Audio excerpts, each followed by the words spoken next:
I have the honor of being here today with Tina Perry, who is the founder of Just Listen, and it's a nonprofit that was started in 2011, and it's dedicated towards helping provide resources and just all around support for those who are affected by addiction.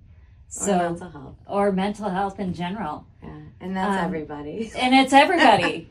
And that's why I think it's just such a great thing for you to come on and share this important message, especially in our communities. So Yes. What was your big why for how you got started, for doing what you're doing, and all of these great things and helping people with addiction? Well, first I want to tell you thank you for having me because this is so very important. So I'm so excited to get this out there and have you by my side. Oh, So in 2011, my daughter was coming home with police and drinking tickets. She was in high school.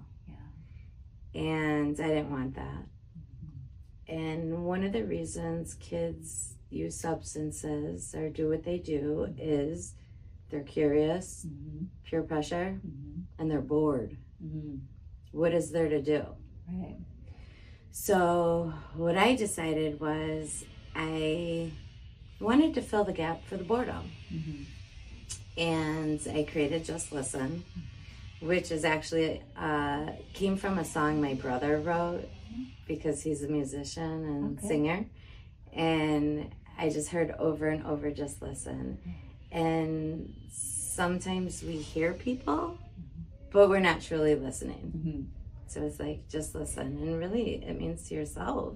Right. When I created Just Listen, I had art, I had sports, and I wasn't quite sure where I was going. I just wanted to give people things to do. So at that time, Jim Johnson was our sheriff. And he says, Tina, you need certifications in education. I said, I grew up with this, I get it, and I have a PhD. And I tell this story all the time. And he's like, what do you mean you have a PhD? I said, I have a public high school diploma. I have a strength in helping people, empathy, compassion, and let's figure it out, whatever it is, and how are we going to do that? Because everybody's different. Right. So why do I have all these different things? Because everyone's different, and we have to find what works. And then people will try things that they thought they had absolutely no interest in. Right. And they find a new love for a hobby or a coping skill, which is great. As the years went by, we had a grant for 2 years that was called ED2 Recovery. So when there was an overdose, we would attend the emergency room. And that person that just had an overdose would be there and they would be asked, do you want to speak to a peer support? Because I listened to what Jim said. I then became a recovery coach, and then I became a peer support specialist, which you take a Wisconsin state exam. So now I have my PhD, my recovery coach, and my peer support specialist. So that means I work with individuals for mental health or substance use, and we help them find a new path to live instead of just exist. Because everybody is worthy. And anybody could change. And with support, it's so much easier. You've been helping in that capacity for a while. How has it evolved even since then? Your 3 degrees. So lots of things. We moved into the Ozaki Nonprofit Center, which that's where we are now. It has been beautiful here. The volunteers, the executive director, the employees, it is like home here. It is like family. We all help each other, and we're full of a whole bunch of more nonprofits. We feed the community, which has been beautiful. The second Wednesday of the month, we have a kitchen here, and we all cook together. It's open to the public. All you have to be to come is you, and it's free. We cook together.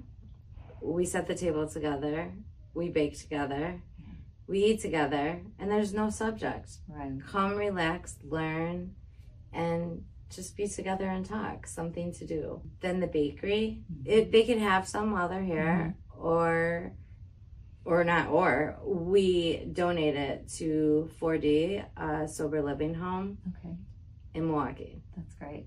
And they are so excited when they get it.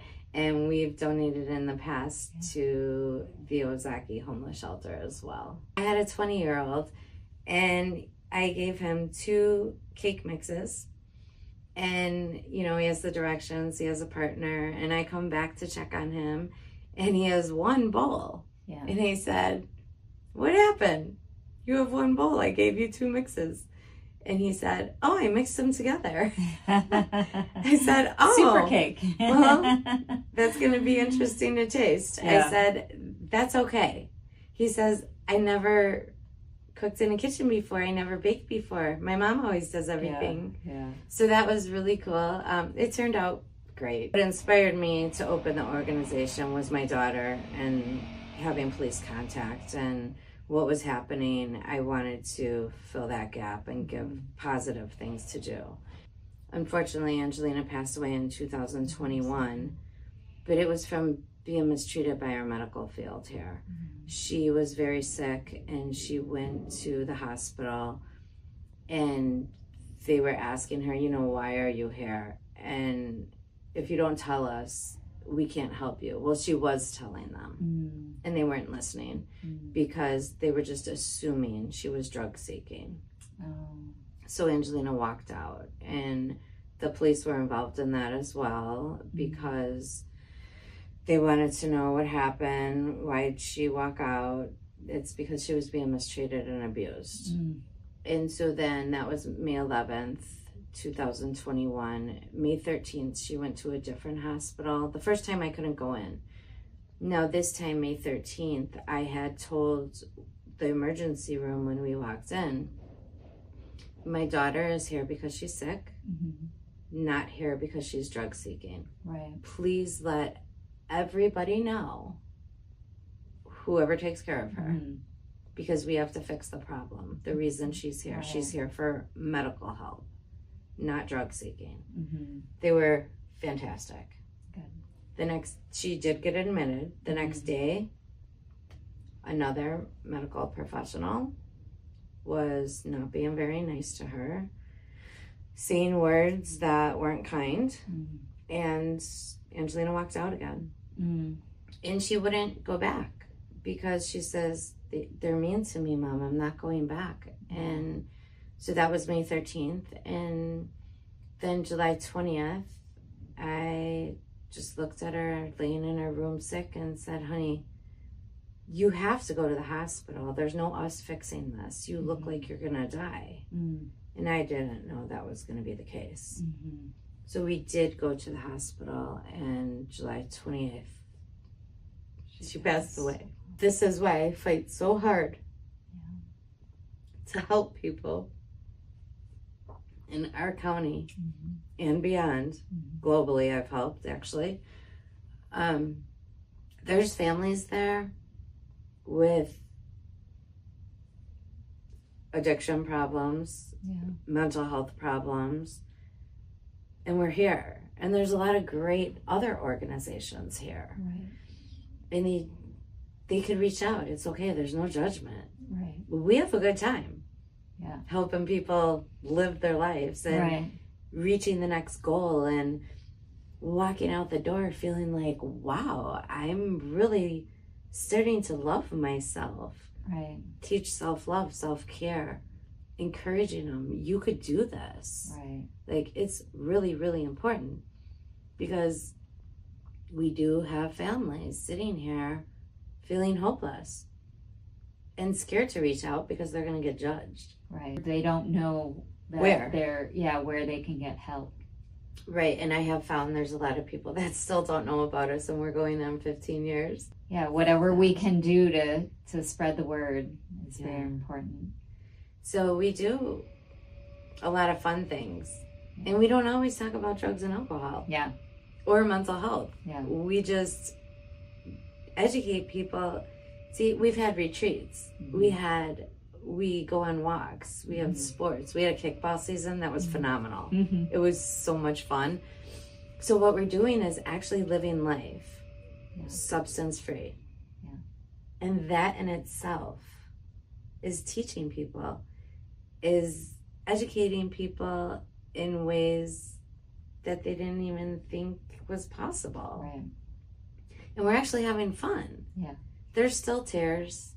There's still things that are not great in life for some, but we work on those. Right. And the reason I kept the organization open after Angelina passed away was because we have been so successful helping people. We have families that have come back together. I have a mother that has gotten her child back. We worked so hard together. She followed everything. She's still substance free. Her little girl was part of her life. It's been probably 6 years now. She's still substance free. She's sharing her daughter's life, and it's beautiful. Yeah. Like, people really do change. Yeah, and that gives you energy to keep on going. Yeah. And kind of follow your mission. Right.